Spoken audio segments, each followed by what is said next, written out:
Hello,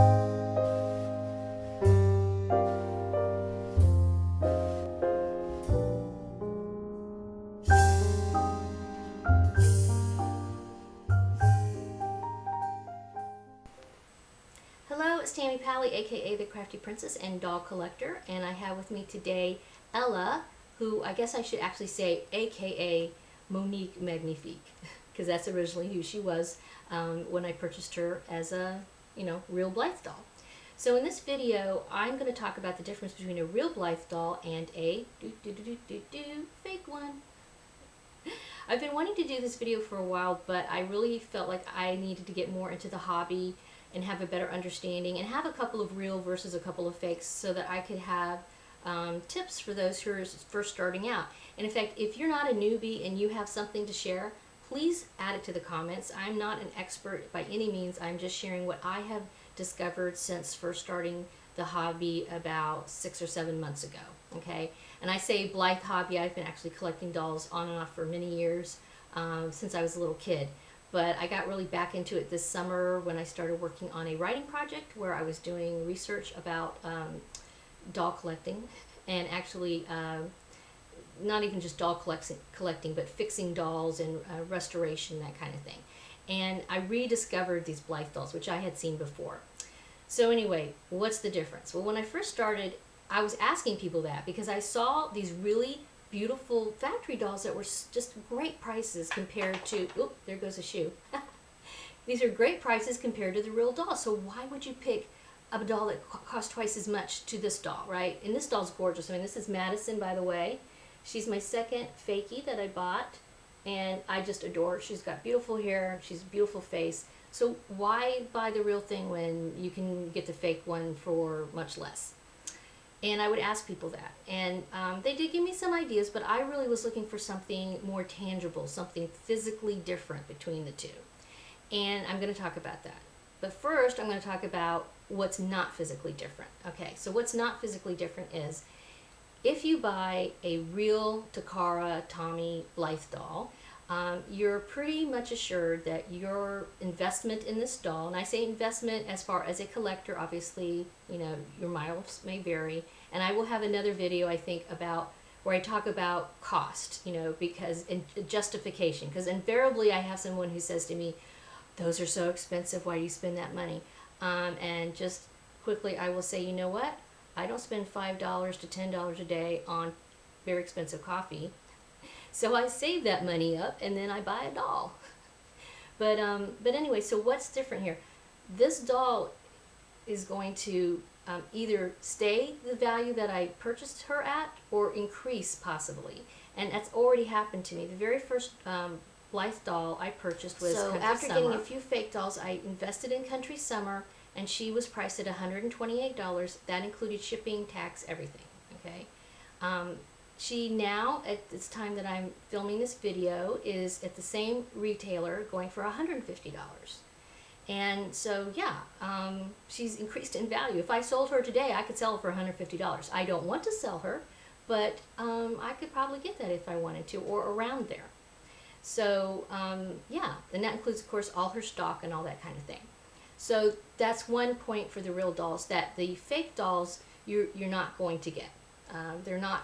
There's a zillion of these. There's nothing really that special about them. Another big thing, and this was something it took me a while to realize until after I got a few of these girls, and I realized, okay, with the fakes, when you get a fake doll, and I have a deboxing of her, I'll link it in here probably, you get the doll. You don't get any clothing, you don't get underwear, no shoes, no purses, no nothing. You get her in bubble wrap.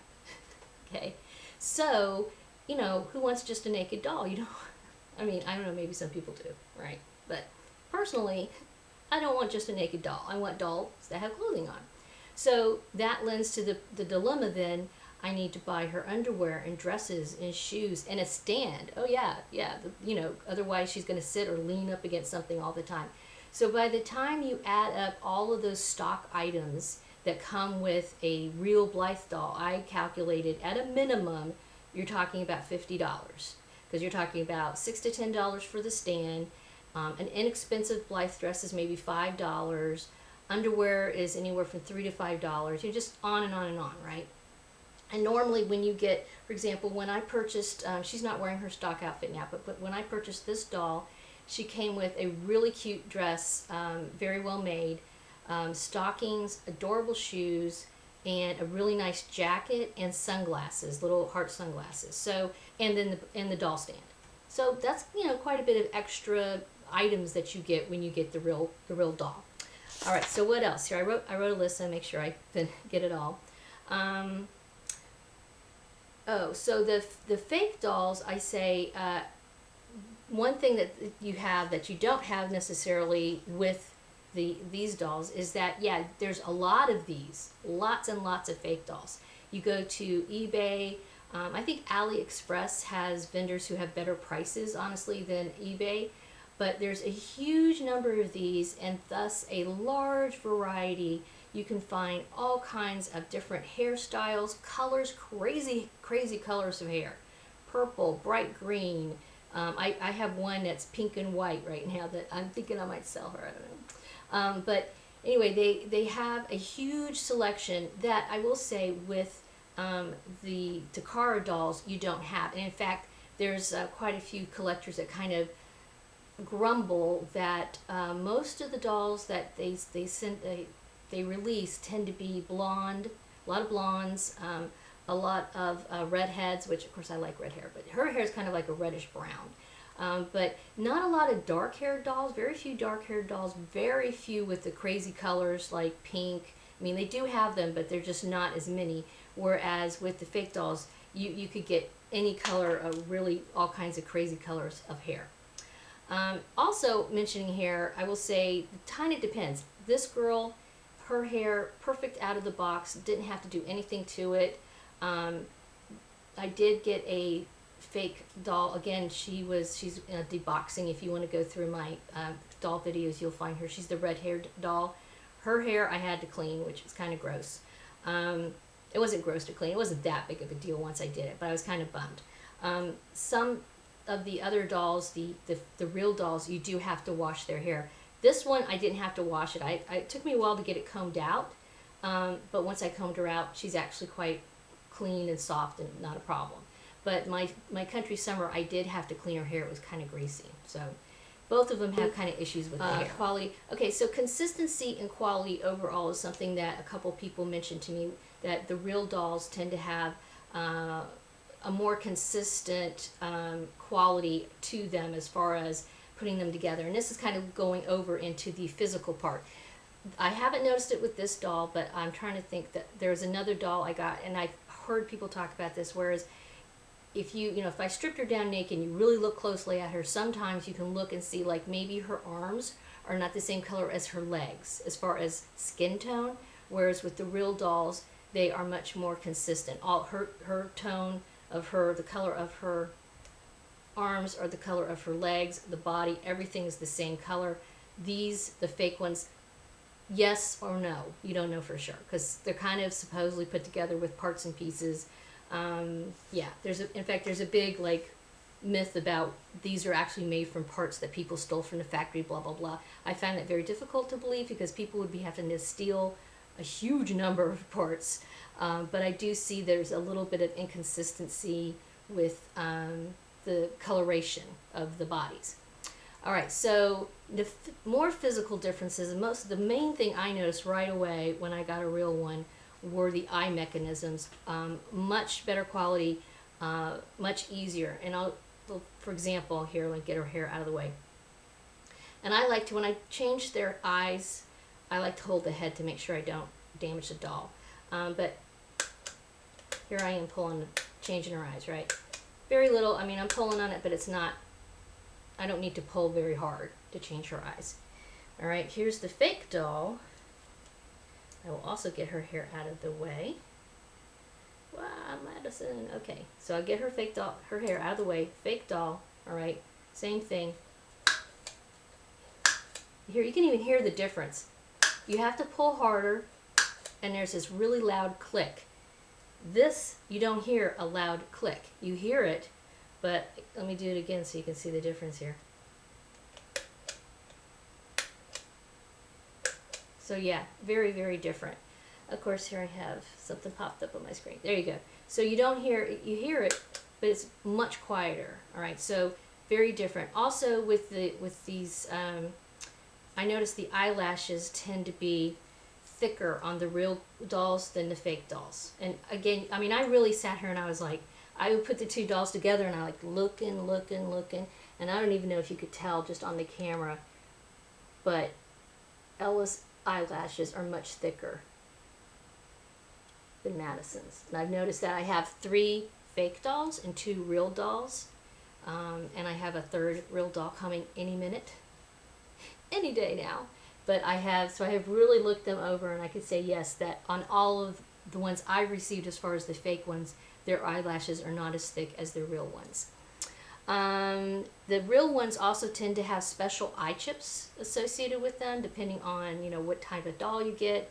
Not so much the fake ones. You kind of occasionally see some uniqueness, but not usually anything too different. They don't have specially made chips for the most part.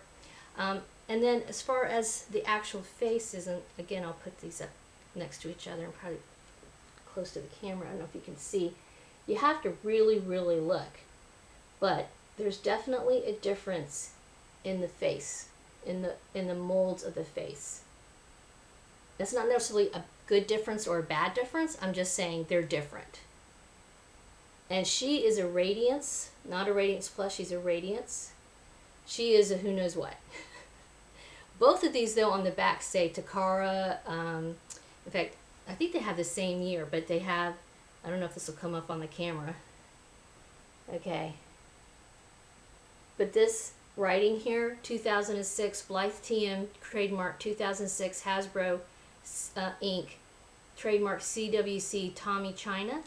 The same thing is on the back of this girl's. And then, of course, go figure. Also keep in mind, this girl here, Madison, I got from Blythe Castle, I believe on again, check the unboxing, but I got her through AliExpress through a vendor called Blythe Castle, and with shipping cost, I think she was around $60. Okay, very nice doll. I picked her out of my 3 fakies because she is the best of the 3. But I will say you get what you pay for. $60 is pretty decent. I've seen these up to $80, and that's another thing is when you start getting more expensive fake dolls, you can get the movable bodies, which she does not have. She just has a regular, you know, body that is not posable. Well, it's posable. Her legs bend 3 times and all that good stuff, but she doesn't have what they call like a pure Nemo body.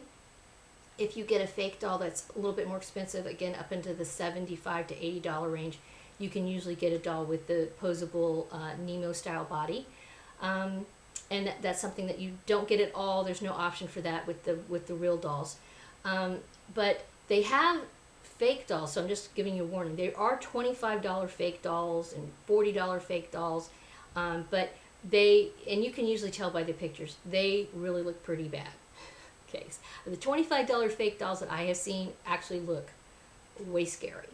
And the reason why they have them really though is because people buy them really just for the skeleton. They don't really buy them for the hair necessarily. They buy them for the head, for the eye mechanisms in the head. That's kind of it. Sometimes they don't really use the body. So the fake dolls are very often used to turn into different types of dolls, you know, to highly customize them. Now people do customize the real dolls too, which I think is a little odd, but because once you start changing the doll, it's not going to be the same doll, and I don't think you're going to have the same, what can I say, the same value is what I'm trying to find, the word, the same value that you have if you keep it as is from the stock doll. But yeah, so the fake ones, buyer beware. I have found some that are not that great. And again, my red-haired girl is not as nice as her. She doesn't have as nice a body. She doesn't have as nice as hair. So yeah, so kind of that's the difference I see between the fake and the real. I like them both. Yeah, I like them both, but there's definitely a difference. I definitely do see a difference, and you have to decide what works for you. If you just feel like you cannot afford ever to get a real one, I would say think it over, because by the time you buy all the stock that you need, the clothing and everything else, you'd be surprised how much money you're going to sink into it.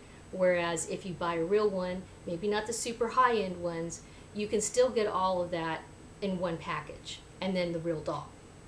But yeah, those are the differences, both the physical and non-physical differences between the fake and the real Blythes. And if you found this helpful at all, I appreciate a thumbs up. Please subscribe, and of course, let me know your thoughts in the comments. Are you pro-real, pro-fakey, or like me, do you live in both? Thank you for watching. Have a wonderful Dolly day.